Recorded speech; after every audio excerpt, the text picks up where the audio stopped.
Easter time on the island of Sodor. All of the engines were excited. Every year at Knapford there was an Easter party.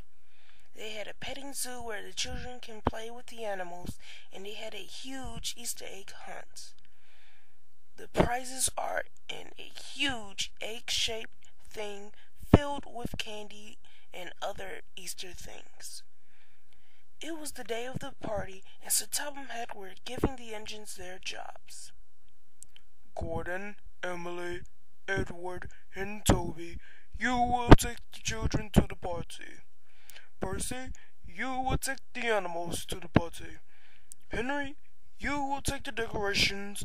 James, you will take the eggs.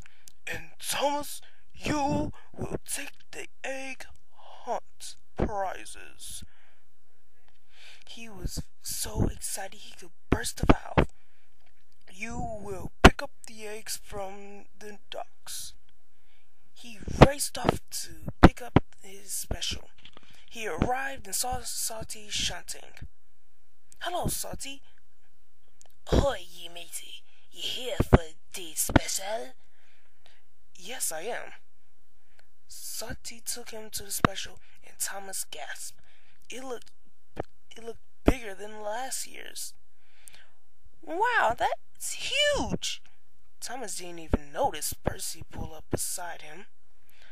"Ah, indeed. Thomas, ye must go slowly." Yeah, I will. Thomas coupled up and puffed away. His driver held him back.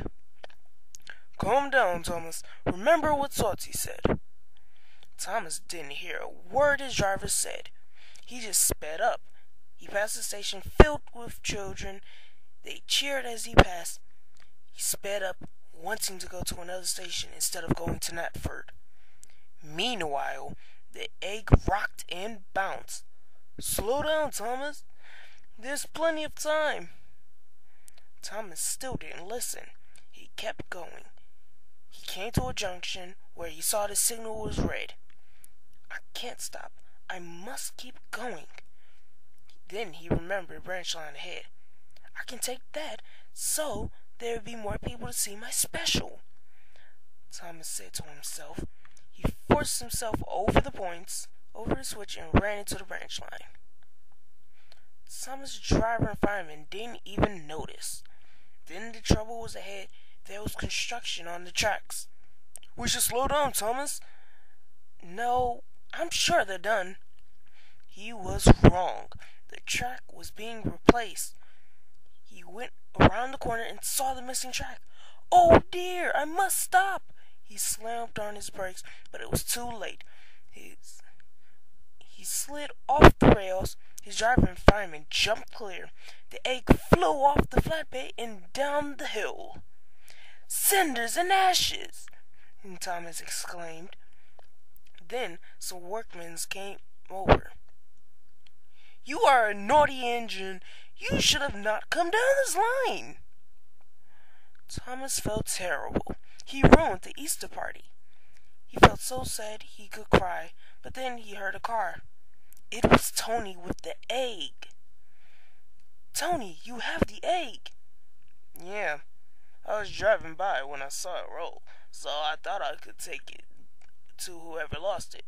I guess I felt who lost the egg," he teased. Thomas let out a chuckle. Then he knew he had to ask the question that he hated so much. "Can you take the egg to Knapford for me?"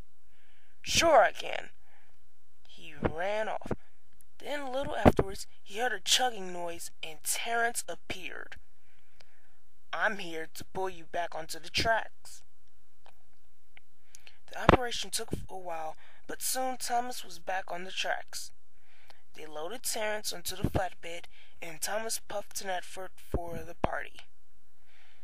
Thomas was puffing sadly along when he saw Henry at a crossing. He ran into a lorry who couldn't stop in time. Henry was derailed, but the trucks with the decorations were still on the line. "Henry, are you okay?" "Yes, I'm fine. Can you take the decorations?" "I can't move, but they must get there on time." "Sure." coupled Thomas up to the truck. He was about to leave when Tony ran in. "What happened?" Henry exclaimed, and then he went over to Thomas.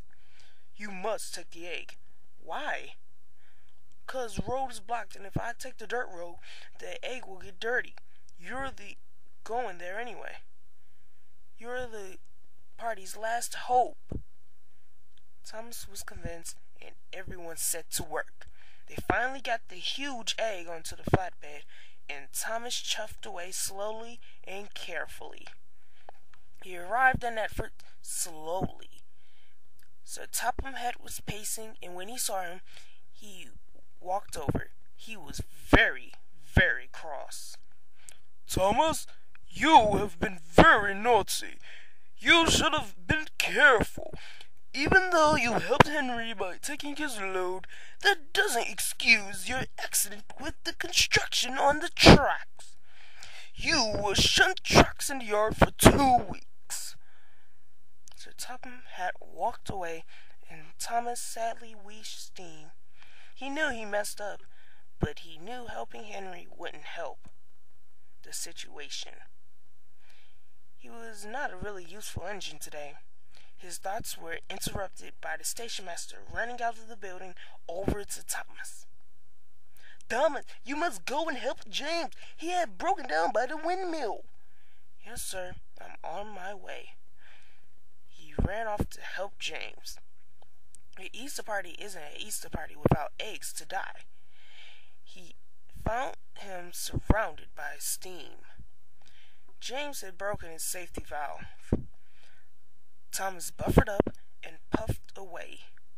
It was hard pulling James in his train, but he managed. He puffed into the station, and the children cheered as he came in. Sir Topham Hatt walked over. This time, he was smiling. "Thomas, you have saved the party. For that, you will not be punished." Thomas beamed proudly, and Sir Topham Hatt continued. "You are a really useful engine." "Oh, thank you, sir." Thomas shunted James until his siding out of the way, and all the engines watched the Easter egg hunt. When it was time to go, the children thanked Thomas and his friends by saying 3 cheers for the engines. The engines beamed. They knew that they were really useful engines.